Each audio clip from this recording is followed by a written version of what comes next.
Think what we missed. I mean, is anybody missing Ncuti Gatwa yet? That is the question. The 15th Doctor departed from the screens not that long ago, really, just a few weeks ago. It feels like we barely knew him. Ncuti Gatwa, we didn't see him for dust, really, when it came to the crunch. A lot of confusion surrounding the brand and Billy Piper's involvement, of course, short-term and long-term. And quite understandably, nobody's taking any kind of accountability for anything, are they? But I think we're sort of used to that. We're used to that from our various intellectual properties now. Ncuti Gatwa has been spotted, though, out and about, because it's that time of year again, Wimbledon fortnight, and there is no event, I think, no sporting event, certainly, that the kind of the poshos and the posers like more than Wimbledon. And obviously the weather would be fantastic for it. Here's Ncuti. So he was, he's not Doctor Who anymore, and he started to dress like a normal person. Here he is in long trousers, and doesn't it look fantastic? I think this is great. He could be suffering. I think, Luke, he may have had a rough night the night before, whenever this was taken, but he was snapped by the Paps, who were at Wimbledon just a few short days ago, having a rare old time. So it seems, throwing himself into it, looking very physically capable. And anybody see this? Any Wimbledon fans?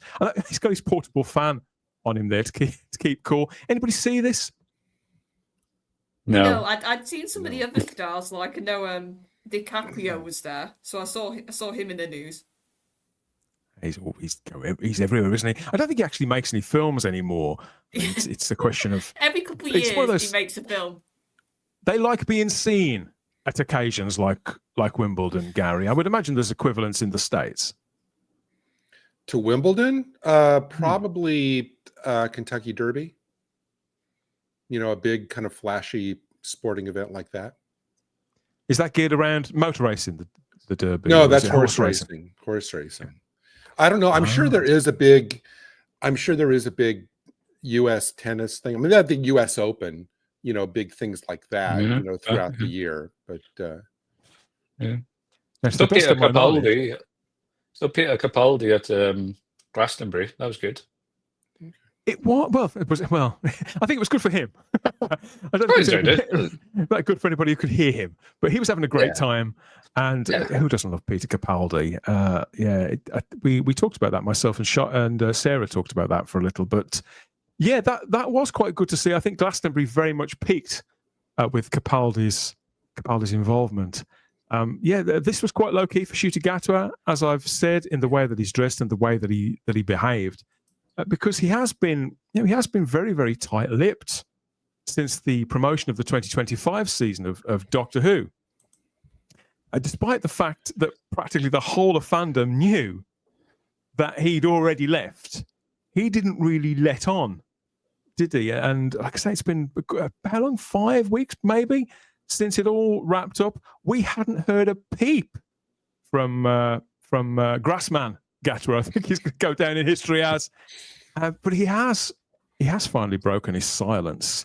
So he was speaking in the safe company of Laura Kussenberg on the BBC Sunday Morning News show to discuss. Now, he was there to talk about A Born with Teeth. We spoke about this a few months ago.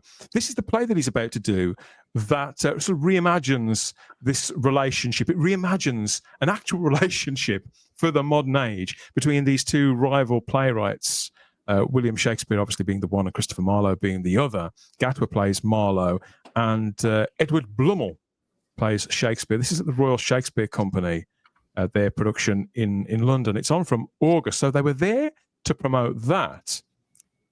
But the host did turn the topic to Doctor Who. I was really surprised to see this, but I wasn't that surprised to see Ncuti shift so uneasily. I mean, just his body language there, I think, says quite a lot. And that nervous laugh. Has anybody seen this clip? Were you aware of it? Were you watching it at the time? I don't watch these. Obviously, I don't watch the BBC at all, but I certainly don't watch their politics shows. Are you joking? I didn't see it when it went out, but I watched some of the clips when people were like, "Oh, Ncuti was on," and he said some silly stuff. So then I watched the bits. Unsurprisingly, it has travelled when the conversation did flip over flip over to Shooty. Now, but I wasn't expecting it being supposed to be a serious sort of political show. I wasn't expecting the host to ask him about Doctor Who at all, to tell you the truth. But when she did, well, this is what Gatwa had to say. Check it out. Did you walk away? Because I'm getting old and my body was tired. My knee, and I've now just started doing some ballet. So I'm making really great decisions here. It's the most amazing job in the world. It's a job that any actor would dream of. And because it's so good, it's strenuous. It takes a lot out of you, physically, emotionally, mentally. And so it was time. It was time. Was that awkward or what? You got that sense of he was like, what word can I say which I'm not going to have my agent have a massive go at me for afterwards? This is clearly what Shooty Gatwa is like when he's thinking on his feet and has no answer prepared in advance, I think, Charlotte. Well, here's the thing. Like, I've said this before, he seems so naive at times, this bloke. It's like, it's your first interview after the show's finished. Like, you had a shock exit. Like, it's your first sort of, like you said, proper interview. Of course Doctor Who's going to come up. Of course, why did you leave? Every actor, even when it's clear they left in very good terms, gets asked that question. It's just part of being a doctor, but he seems almost taken back, like you said, and sort of wrong-footed about when it got brought up. I'm getting older. My body was tired. He's 32, 33. Luke. I know the feeling. Yeah, I know the feeling. I talked to the wrong bloke, aren't I? You're fucked. Yeah, yeah. My body's battered, and yeah. So I think apparently I've torn like a bit of my meniscus or something in my knee. I did it on the computer chair, just sliding myself forward, and my knee went. So I completely sympathise with him. So yep, fair enough. This is just very convincing, inexplicable to me. I mean, I think that well, I think. Hartnell, Pertwee, and Peter Capaldi have now gone up. They're now like physical fitness icons, in the Doctor Who world. If this guy's 30 years old and his body's getting tired. I mean, he did what? Less than 20 episodes where he was actually on screen most of the time, 19, 20 episodes. First of all, this doesn't make him look good for any future prospects of TV people wanting to sign him on for like 2, 3, 4 years of a show. If he gets wasted after less than 20 episodes, and now he's going to do ballet, which is not physical or strenuous or exhausting in the slightest. So if he gets wiped out doing less than 20 episodes of a TV show, I'm not sure ballet is probably the smartest thing to go into next. But to be fair, living in Cardiff is quite strenuous. So I wasn't expecting Shooty Gatwa to say anything anytime soon, to tell you the truth. I thought it would be months, if not a couple of years, before somebody would pin him down to talk about Doctor Who and to ask him, I suppose, that question. It's one thing to say, did you enjoy Doctor Who? What are you doing next? All that kind of thing.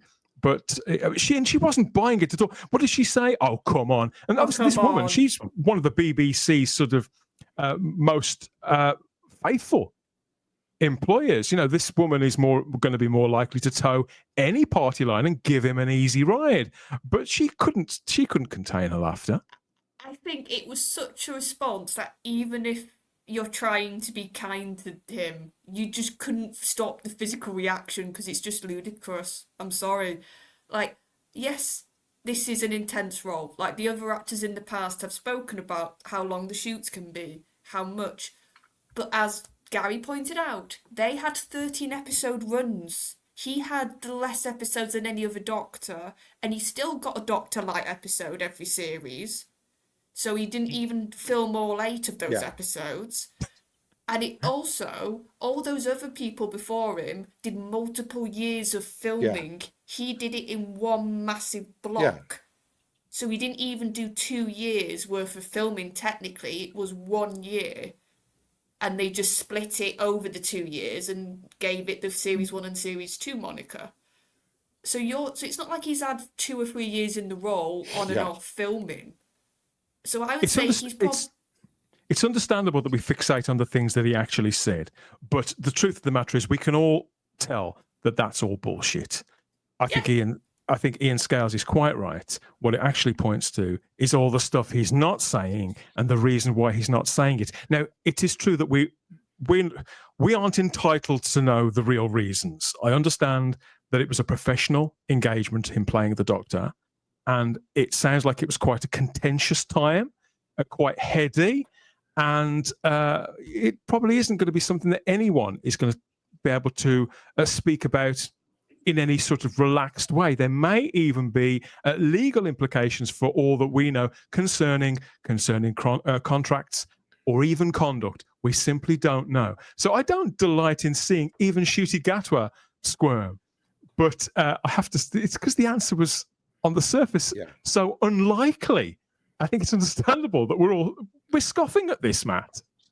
He spent more time posing than he did anything else, being energetic or anything. He just to me, like, how many times did we see his athletic body? I mean, my God, it's just ridiculous. And I mean, you wait until you're 47, mate. You know, that's when everything's gonna really, really break down and like click. So yeah, you know, it's just like I wish I had, you know, I was going to say I wish I had your body, but no. Don't say that. Peter Capaldi had two extra decades on the clock when he took the role over this dude, and he was making 12, 13 episodes at a time. Yeah, Capaldi did land himself in hospital, to be fair. He damaged his leg, didn't he, doing it? But he did it. You know, he did it for 2-3 seasons over 3 years or so, and I never heard him complain about it once. William Hartnell was doing 42 to 44 episodes a year, cranking these out, and maybe get 1 week off, you know, sometimes. But we're supposed to sympathize with him, with his body getting tired. If his body was tired, then why was he posting gym selfies every other day? You know, for the time. That's what I'm saying. He just posed all the time, and he was so like. I mean, he could have played Mr. Fantastic because of the way that, you know, he was posing himself with his legs. People are really unloading on him in the live chat. Richard Brooks says he's a moron. Z says he's an idiot. We've got what a total liar from Richard Brooks, undoubtedly. But I think the truth of the matter is, as Stephen says here, it just seems quite insincere. Yeah, it's very awkward to watch. It doesn't wash at all. I understand that it was live. I see the situation that he was in, but that doesn't mean that after what this gentleman has been party to and the things that he said about the viewers when we reacted in ways to the material that he didn't appreciate, I think we're fully entitled to, if not take joy in this, to find it amusing. I don't think that makes us bad people, Luke. No, and I think, to be fair, I get what you're all saying, but I don't think you can compare like a Hartnell run to a Capaldi and a Smith run, because because I know we're saying they're cranking out like 40 odd, blah blah blah, but it's soap opera. Like, you know, you see people like Doc Cotton was pumping them out for like 80 odd years or 40 years, and now you're making an action movie a week. And we know Capaldi and Smith both had the same surgery, which became known as like the Doctor's injury, which is in the knee. Tennant had his back done. Jodie seems to have come through unscathed, but yeah. So I do get it from that degree, but also he's definitely lying. He's definitely lying. Like, I don't believe him.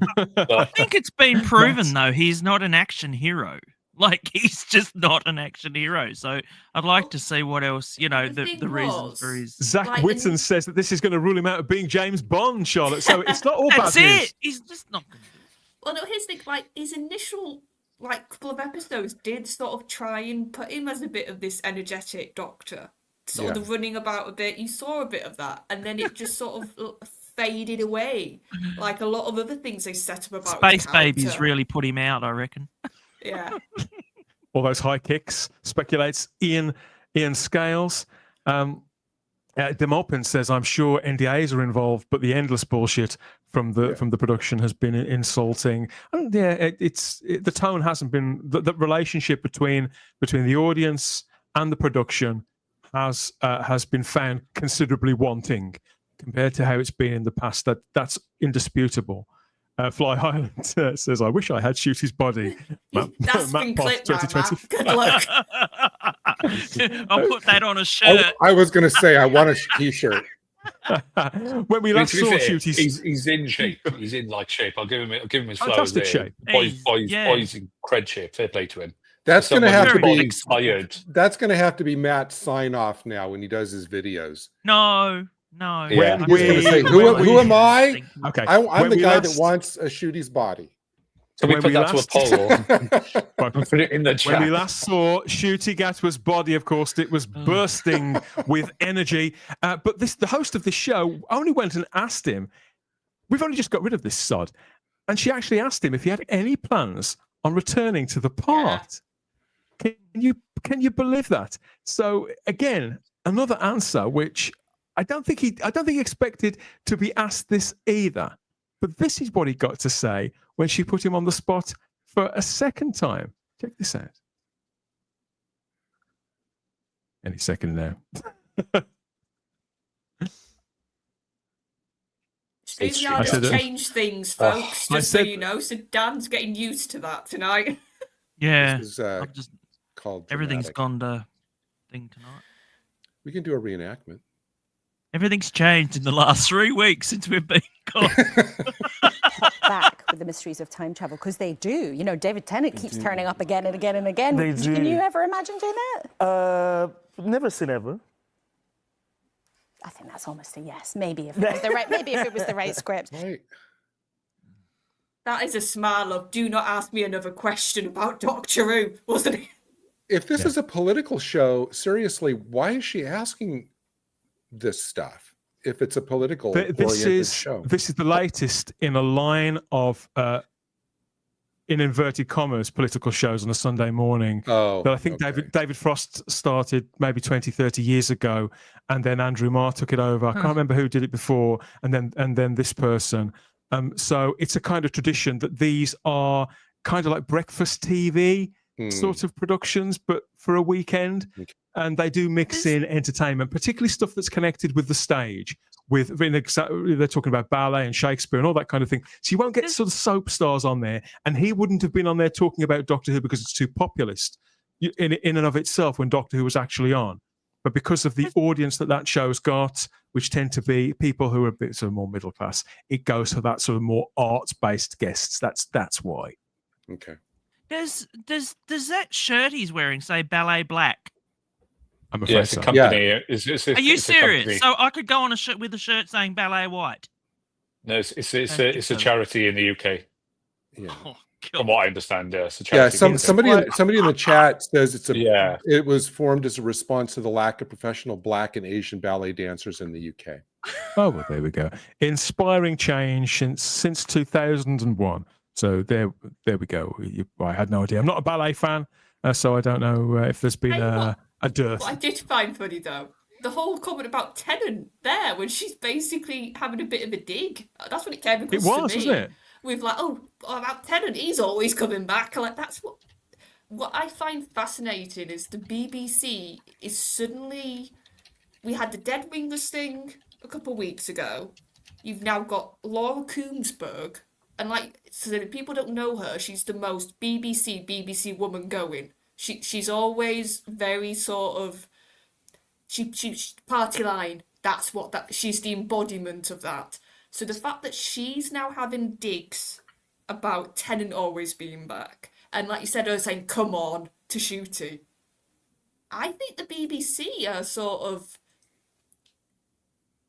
I don't want to say they're becoming anti-Doctor Who because they make it, but it seems to be they're suddenly being a lot more honest. No one wants to be seen anywhere near a failure or aligned with a failure. And the sad fact of the matter is that where the brand is at the moment, it represents a colossal failure and a breaking down of Doctor Who. I've said before, anywhere you lay that turd, it's going to stink. And that's why you get so much disdain now from people in the broader media, because it has the stench of failure about it in the same way that it did in 86. I know the show ran until 89 in the classic era, but it was never the same once the BBC itself turned on it. Once Michael Grade had axed it, it was never the same. And it didn't matter how many series that they commissioned after the fact. That stench, that sense that the series was running with cancellation forever at its heels, was always there for the remainder of its time in production. And that's how it is. That's how it is now. Okay, nothing is in production at the moment, but the link is still there. It's kind of back to being a hunted animal again. And Ncuti Gatwa, he went from looking really quite relieved to be there on the surface representing and talking about something else. I think that could have been why he was wearing the shirt even. But once she flipped it around on him, that guy looked like he wanted to be practically anywhere else and couldn't be more relieved when the topic moved on. Jess is in the live chat and says, whoever you are, wherever you are, ballet is one of the most disciplined and demanding, both physically, emotionally, for those true professionals. I mean, I don't know in what capacity Ncuti Gatwa was going to be doing it and for how long. It could be a charity do where they get celebs to do it for a couple of weeks. I don't know anything about Ballet Black, and obviously I wish anything charitable all the best. But you're quite right. Just doing it for a fortnight, if the bloke's as knackered as he's making out, it's going to fuck him up big time. Zach Witten says, give Ncuti a break. All that virtue signalling was very tiring. Not a great deal of sympathy here in the live chat. Those costumes have played havoc with his body, suggests Stephen O'Neill. Yeah, you could be right. You know what? Seriously, this is not about Ncuti. I just thought that's something that the BBC really needs to do. You know, don't they have the show where they take all the celebrities and put them in a house together or something? Is that a show? Oh, Big Brother. That's right, Big Brother. They need to just get random celebrities and have them, have to do ballet or attempt to do ballet. That would be great. He didn't rule out returning. Heaven forbid, says Stephen O'Neill. Yeah, I can't think there's too many people that are going to be too keen to see Ncuti Gatwa back at any point in the future. I go and check him out there on Sunday with Laura Kusenberg. I think that's how it's pronounced. I think it's up to view on the iPlayer if you can't get enough Ncuti Gatwa in your life. It's such a far cry from when we first saw this bloke. That was on Sunday as well, on the red carpet at the BAFTA TV Awards, something like that. 3.5 years ago, then he was howling his little head off, dressed like an absolute bellend as always. But back then, there was a certain amount of hope, I think, in the air, and a degree of excitement, certainly from me, at a fresh face, a new name, somebody I'd never heard of, and here we are all this time on, and how badly it's all gone at the other end of his era. I don't expect we'll be hearing a great deal from him anytime soon, but that's the good news. I'm very keen to put as much distance between that era and me as possible, and get back to where it's really at. I expect you pretty much feel the same. I mean, if his body was wearing a bit thin at 32, well, don't believe a word of it.